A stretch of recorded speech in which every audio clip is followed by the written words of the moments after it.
राजू दास जो है वो कुत्ते स्वभाव का आदमी है, इसका मानसिक संतुलन ठीक नहीं है और वो जो जहाँ जाएगा भौंकेगा। अब आप ये देखिए, ये लगातार 5-6 सालों से स्वामी प्रसाद मौर्य जी के ऊपर 50 लाख का गर्दन काटने पे 50 लाख की बात कर रहा है, 50 लाख दूंगा, 40 लाख दूंगा। फिर अभी अखिलेश जी के खिलाफ अशोभनीय और टिप्पणी किया है। अब ये गलत जगह पे फंस गया, क्योंकि निषाद समाज उत्तर प्रदेश में एक बहुत प्रभावी और मजबूत समाज है।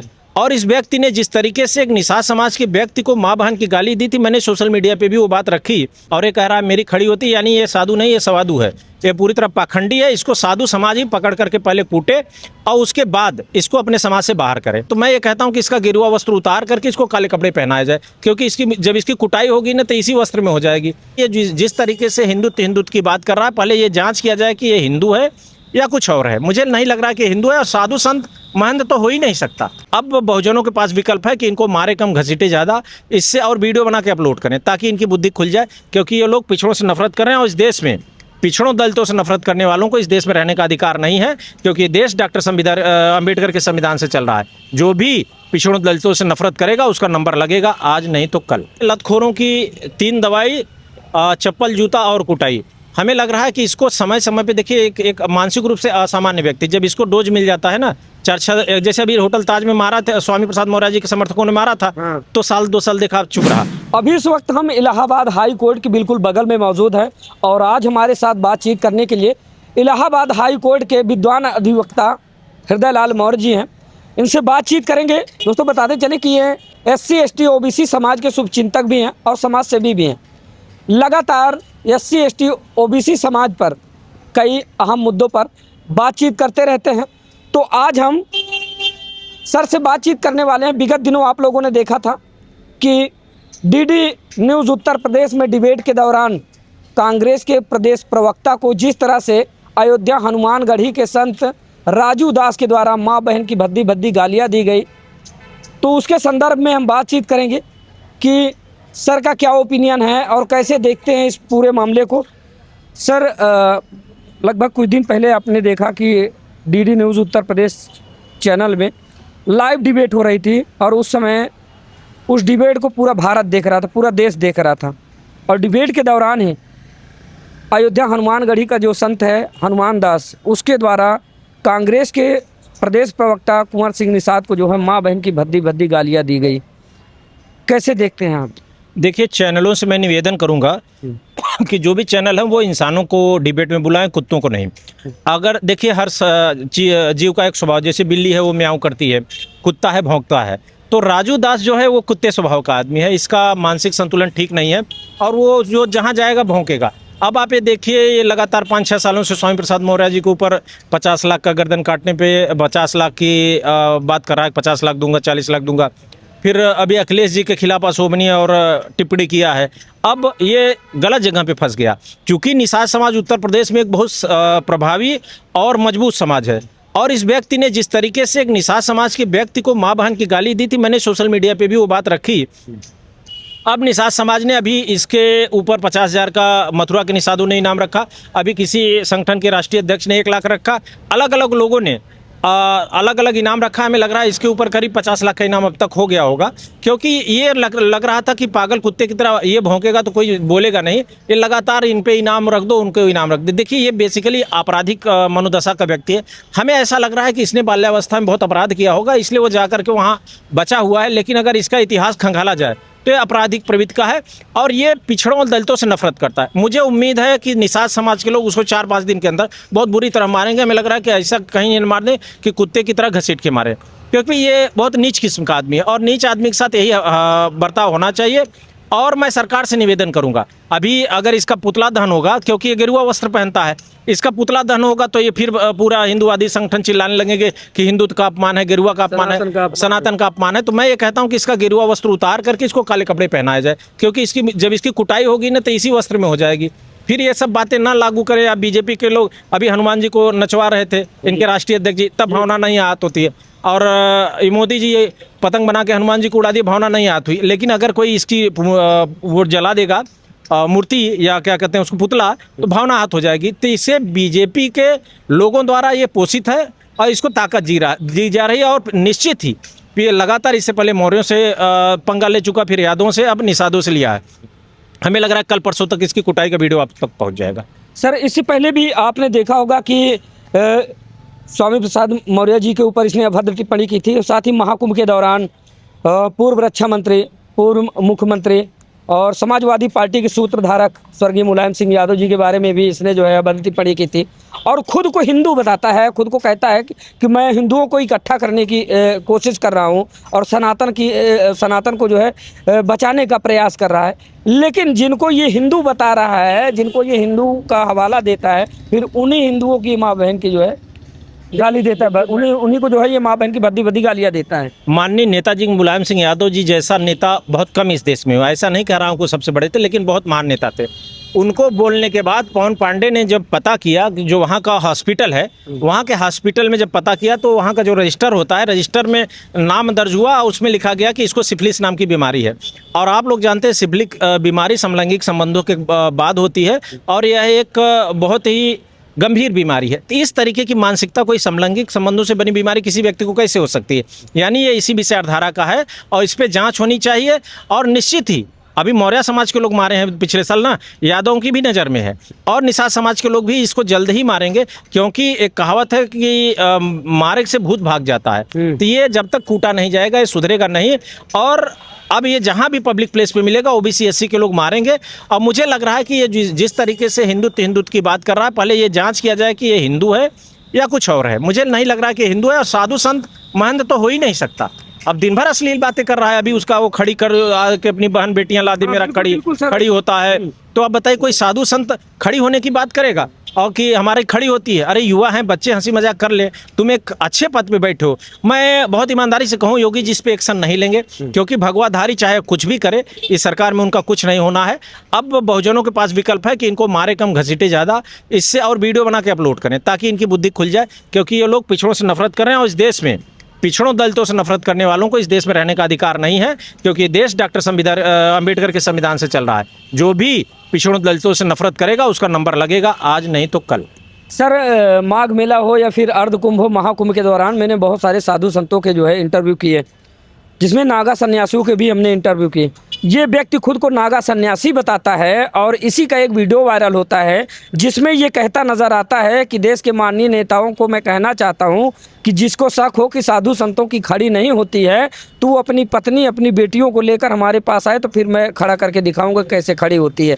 अब आप ये बताएं कि क्या एक संत को इस तरह की भाषा शोभा देती है? क्या ये खुद को संत बताता है, महंत बताता है, तो क्या संत और महंत जैसे कोई गुण इसके ऊपर है, कोई लक्षण इसके ऊपर है? देखिए, कुत्तों में कोई गुण नहीं होता, कुत्तों का एक ही काम है भौंकना, और उसके अंदर ऐसा कोई गुण नहीं। जो आपने कहा कि इस तरीके के अगर जिन साधुओं ने बताया कि उनकी लैंगिक क्षमता समाप्त कर दी जाती है और ये कह रहा है मेरी खड़ी होती है, यानी ये साधु नहीं, ये सवादु है, ये पूरी तरह पाखंडी है। इसको साधु समाज ही पकड़ करके पहले कूटे और उसके बाद इसको अपने समाज से बाहर करे। बिल्कुल सर, जब नागा सन्यासियों के हमने इंटरव्यू किए तो उन्होंने बताया कि उनके संस्कार में एक झटका संस्कार होता है।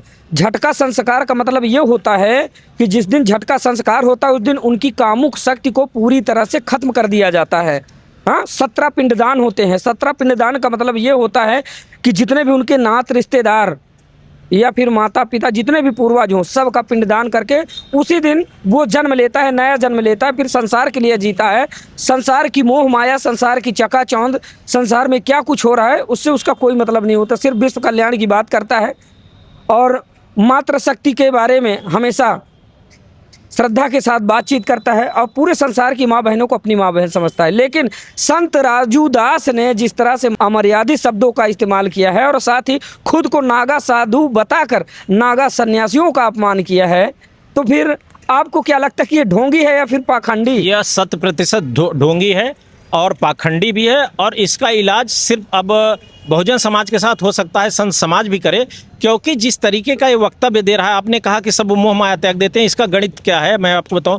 इसके लिए कई लोग जुड़े हुए थे, मुझसे बता रहे थे, गोरखपुर एक दिन जा रहा था, हमारे सुजातियों से जुड़ा है, वो चक्कर में है कि मैं बहुत हिंदुत्व का हृदय सम्राट बनूं, फिर योगी जी मुझे या बीजेपी सांसद बना दे, टिकट दे दो, मैं सांसद बन जाऊं। अब ये सांसद बनेगा कि नहीं बनेगा, इसका सारा ध्यान सिर्फ पैसे पे है। ये आप बताइए सामान्य आदमी के पास इतना कैसा पैसे आ रहा है?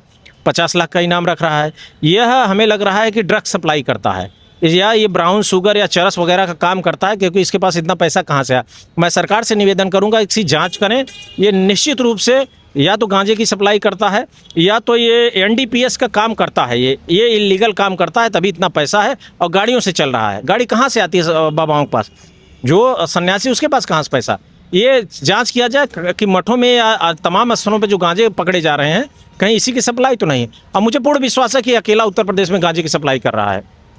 जब अयोध्या राम मंदिर में चोरी होती है, इतनी बड़ी घटना को अंजाम दिया जाता है, तब ये व्यक्ति यही राजू दास निकल कर सामने नहीं आया और आज तक इसने अपनी जुबान नहीं खोली। और जब भी इसने अपनी जुबान खोली है तो सिर्फ जहर ही उगला है। आपको क्या लगता है कि ये सत्ता पोषित संत है? ये सत्ता पोषित है, संत तो नहीं है। संत तो नहीं है, सत्ता पोषित है। और ये जो चंदा चोरी हुई है, कम ज़्यादा इसको भी माल मिला है, कहीं ना कहीं पैसा मिला है। इसीलिए देखिए, चोर जो है जब चोरी हो रही होती है तो बोलता नहीं है, बाद में बताएगा हमने देखा था, कुछ हमको भी दो। ये चोरी में इसको जानकारी है कि कितनी चोरी है, कौन चोरी हुई है, कुछ इसको माल आया हुआ है।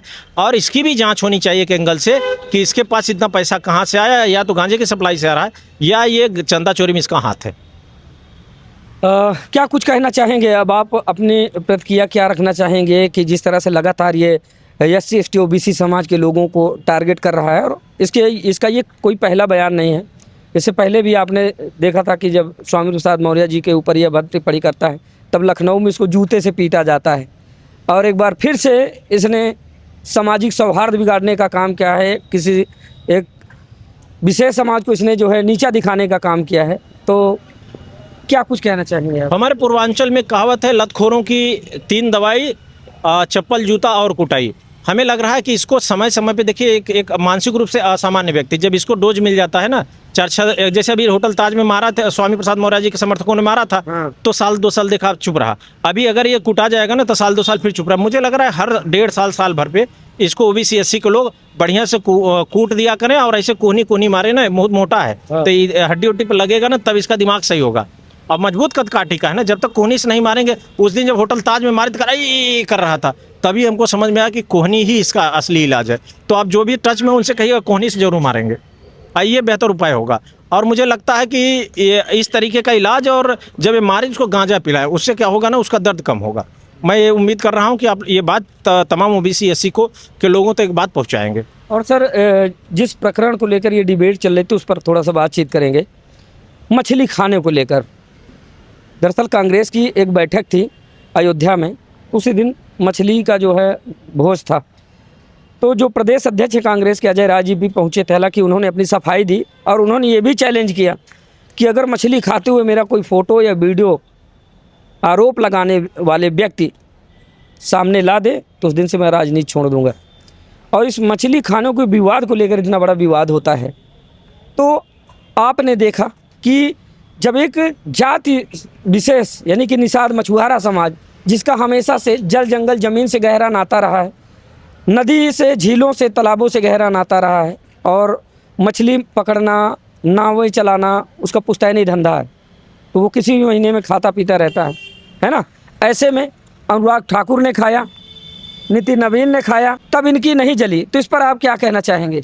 देखिए, निषाद समाज या हर जाति का एक अपना प्रोफेशन होता है। निषाद समाज का जो पुश्तैनी प्रोफेशन है मछली पकड़ना, मछली पालना, मछली बेचना, और वो निरंतर मछली खाते हैं। भारत के संविधान में कौन क्या खाएगा ये तय नहीं है, और ये वो लोग तय नहीं करेंगे जो गोबर खाते हैं, गौमूत्र पीते हैं।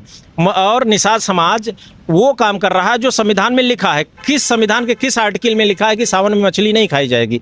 और किसी निषाद को कोई इस देश का नागरिक रोक दे, चाहे सत्ताधारी जो भी बैठे लोग हैं। निषाद मछली खाता था, खाएगा, वो उसका अधिकार है। जिसकी जो मर्जी होगी वो खाएगा। आप कैसे तय करेंगे कि मैं दाल रोटी खाऊंगा कि सब्जी नहीं खाऊंगा? आप मेरी सब्जी खाने की मैं सब्जी खाऊंगा, आप मेरी मन है कि मैं दाल खाऊंगा, तो आप नहीं तय करेंगे, सरकार नहीं तय करेगी कि मुझे क्या खाना है। और जिस तरीके से जो पाखंडी लोग हैं, इन पाखंडियों के पास 2 चीज़ है, गाय, वो जिसका वो सम्मान करते हैं, देश के सारे नागरिक सम्मान करते हैं, लेकिन एक गौमूत्र और गोबर का जो मामला है ना, ये लोग गोबर खाने वालों को बुद्धि नहीं काम करती। निषाद समाज अपनी मर्जी से मछली खाता था, खाता है और खाता रहेगा। किसी में दम नहीं है कि उसको रोक पाए। इसलिए मैं इन पाखंडियों और विषमतावादियों से इतना कहूँगा कि इस बड़े समाज से, जो उत्तर प्रदेश में 4 बहुसंख्यक जातियाँ हैं, उसमें निषाद समाज आता है। मैं नाम भी बता दे रहा हूँ, एक मौर्य समाज है, यादव समाज, पटेल समाज और निषाद समाज, इनकी संख्या औरों की तुलना में तुलनात्मक रूप से थोड़ी ज़्यादा है। न किसी पार्टी की हैसियत है कि निषाद समाज से टक्कर ले पाए, न किसी नेता की हैसियत है कि निषाद समाज से टक्कर ले पाए। ये राजनीतिक कारण है और उनका संवैधानिक अधिकार है, उनको सीज करने का दुस्साहस न करें। संविधान के दायरे में गवर्नमेंट ऑर्डर होता है, गवर्नमेंट होती है, जियो जितने भी होते हैं और रूल्स रेगुलेशन सब गवर्नमेंट सुप्रीम कोर्ट के नीचे, संविधान के नीचे होते हैं और संविधान किसी को भी कुछ खाने की अनुमति देता है।